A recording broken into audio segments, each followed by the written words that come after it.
क्या है कि विक्टिम में मतलब मैं ही हूँ और अकाउंट होल्डर दूसरा कोई है। क्या? विक्टिम में मैं ही हूँ और अकाउंट होल्डर दूसरा कोई है। तो इसमें क्या हेल्प चाहिए? जी।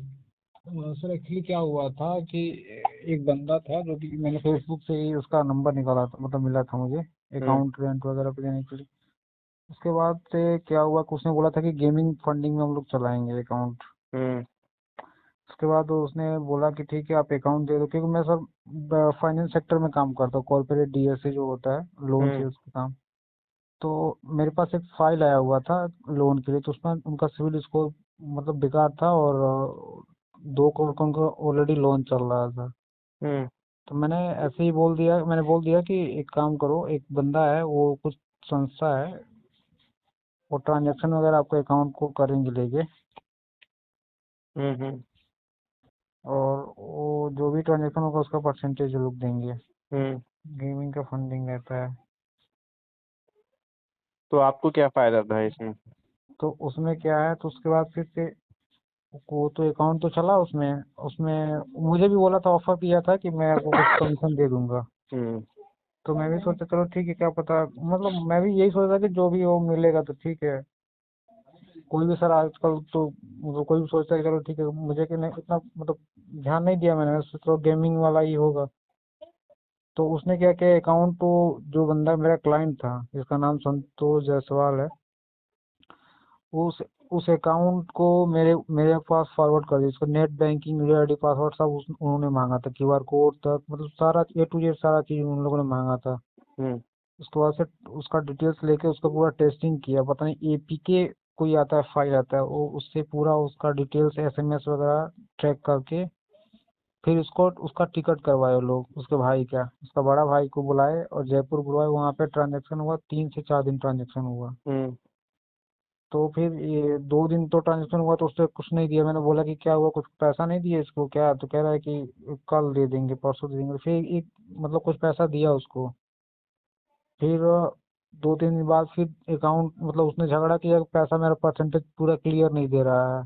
तो मैंने बोला था उसको कि आप चले आओ, सबसे बेटर रही कि सिविल वगैरह ठीक करके बाद में लोन वगैरह करवा लिया जाएगा। मुझे थोड़ा डाउट लगा कि पता नहीं क्या हो रहा है, कुछ समझ नहीं। और भी मेरे को कॉल करके बोल रहा था, तो बीएम भी कॉल कर रहे थे, उसको ईएमआई भी जमा करना था। तो हम्म। मेरे को उसने ये भी बोला था कि सर ईएमआई हमको जमा करना है, कहीं से कहीं से दिलवा दीजिए। हम्म। तो मैं परेशान हो गया। मैं सोचा कि एक बार चलो ठीक है, एक बार रुक ही जाओ, अगर हो जा रहा तो ठीक है। तो फिर दूसरे होटल में लोग लेके गए इनको। हम्म। उसके बाद से इनका क्या हुआ था कि ट्रांजेक्शन फिर हुआ, 2 3 दिन फिर ट्रांजेक्शन हुआ, और तकरीबन ले लेके 3 करोड़ का ट्रांजेक्शन हुआ, 3 करोड़ 66 लाख का। हम्म। उसके बाद से इन्होंने फिर आ गए अपने घर पे, ये गोरखपुर आ गए। फिर इनको हम्म। 4 से 5 6 दिनों के अंदर मतलब फिर एक लीगल नोटिस आया इनके एसएमएस पे, मोबाइल पे। हम्म। अब ले देखिए परेशान है, इधर इधर कोई दूसरा वकील कर रहे हैं, कोई तीसरा लीगल वकील कर नोटिस रहे हैं। आया या पुलिस का नोटिस आया? पुलिस का नोटिस है सर वो। हम्म। तो ये ले दे के कभी इधर वकील के पास जा रहे हैं, कभी उधर जा रहे हैं। अब मुझे कुछ समझ में नहीं आ रहा। मेरे को मैसेज करके भी बोलते हैं कि आपने कहाँ फंसवा दिया। हम्म। और जो भी इनका परसेंटेज है ना, उन लोगों ने प्रॉपर वे फिर क्या किया कि इनसे मेरी बात, वो जो बंदा मेरे से मिला था ना, उससे मेरी बात होना कम कम हो गई थी, क्योंकि अब डायरेक्टली मेरे को अप्रोच नहीं कर रहा था, डायरेक्टली उनको अप्रोच कर रहा था, मैसेज वगैरह कर रहा था, जो भी है। उसके बाद से मतलब काफी बहसबाजी हुई। तो उसके बाद क्या हुआ कि अभी ये बंदा आ गया यहाँ पे। हम्म। और उसमें अब मेरे को बोल रहा है कि रेफरेंस में आप हो तो मैं आपको फंसवा दूंगा, ये करूंगा वो करूंगा। हम्म। अब मुझे समझ में नहीं आ रहा मैं सर करूँ क्या। ये तो है ही कि आपने मिलवाया। और हम्म। कोई भी तो ये मान के चलेगा इनिशियली कि आप भी उसके साथ मिले हुए हो जो एक्चुअली अपराध कर रहे हैं अकाउंट लेके। हम्म। अब इसमें आपको तो वही बयान रहेगा कि फेसबुक से मिला और आपने इसी मानसिकता से और किसी तरीके का कोई भी फाइनेंशियल आपने गेन नहीं लिया है ना? कोई फाइनेंशियल गेन मिला है आपको कमीशन? नहीं सर, 1 रुपया मैं नहीं लिया हूँ। ये तो मैंने ठीक ही किया कि मैंने 1 रुपया ना उससे लिया ना इन्होंने मुझे भेजा हाँ, तो था। कोई फाइनेंशियल गेन नहीं था। आपने तो बस हेल्प करने के लिए बताया, उसके बाद जाना नहीं जाना वो तो इनकी इच्छा के ऊपर था। हम्म। और ये अपनी मर्ज़ी से गए हैं, तो जो भी कुछ हुआ है उसके ज़िम्मेदार आप नहीं हो। आपने तो इनको बस बताया था कि ये लोग हैं, आपको इनके बारे में थोड़ी पता था कि ये लोग अपराधी हैं या कुछ फ्रॉड या ठगी कर रहे हैं। हाँ तो ये तो है कि अगर पुलिस उसके पास आती है, पूछती है, तो वो तो जिन लोगों के घर पे गया है वहाँ का तो कम बताएगा, आपका उसको बताना आसान होगा, नाम पता या मोबाइल नंबर देना, तो वो तो इनिशियल लेवल में आपका देगा। हाँ और फिर अगर पुलिस आपसे पूछती है तो फिर आपको अपना बयान देना पड़ेगा उस हिसाब से। हाँ। तो दिक्कत तो आ सकती है, 3 करोड़ का ट्रांज़ैक्शन है, कितने की कंप्लेन है अकाउंट पे? एक तो केरला की है, एक जम्मू कश्मीर की है और एक तमिलनाडु की है। वैसे दूर-दूर पुलिस की हैं, लेकिन फिर भी अगर बड़ा मैटर होता है तो कई बार पुलिस अरेस्ट करने, लेकिन कितने का कंप्लेन है? ये सर 90 लाख का कंप्लेन है, क्या हाँ, पता फिर तो आगे जाके फिर कंप्लेन होगा ही। और हाँ, तो फिर तो ज़्यादा अमाउंट है, 90 लाख का डायरेक्ट अगर जिसने भी के साथ ठगी हुई है, अगर डायरेक्ट इस अकाउंट में जमा हुआ होगा, तो पुलिस आ सकती है, पुलिस उसको उठाएगी, तो फिर आपका नाम पता देगा या आप तक पहुँचाएगा, तो फिर आपके पास आएगी। तो आपका घर, उसका घर दूर है या पास-पास में क्या है? मतलब 25-30 किलोमीटर के आसपास में, 20-25 तो वो किलोमीटर के। आपका एड्रेस जानता है? नॉर्मली जानता है सर, पूरा एड्रेस नहीं जानते, मैं तो उससे वो मिला फिर हूँ। वो अगर आपको फ़ोन के थ्रू या बुला के एड्रेस जानता है, तो पुलिस को ला सकता है आप तक। हाँ हाँ। या फिर कभी फ़ोन करके यूँ भी कह सकता है कि मेरे को मिलना है, कुछ बोल के, और वो फिर हाँ हाँ, एक्चुअली वो बार बार मेरे को ऐसा बोलता है वो। मिलने के बहाने वो पुलिस से पकड़वा दे या फिर कुछ करे। हम्म। तो फिर तो उस चीज़ में आपको उससे कॉन्टैक्ट रखना अभी तो सही नहीं होगा।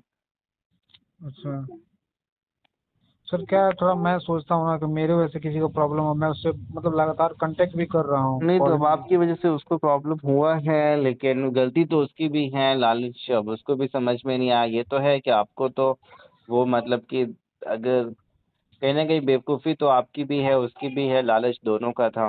हम्म।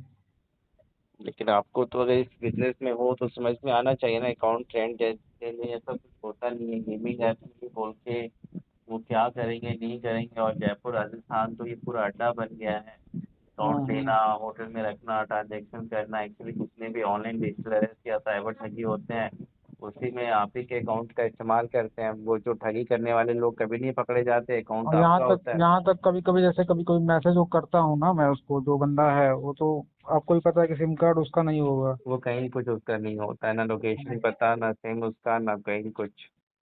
हम्म। और और वो सर जो मेरे अपराध को। करने वाले होते हैं उनको डर नहीं लगता, वो लोग लाखों तो हज़ारों कमा रहे हैं, कई बार पकड़े भी जाएँगे तो पुलिस को खिला-पिला के निकलते हैं। हम्म।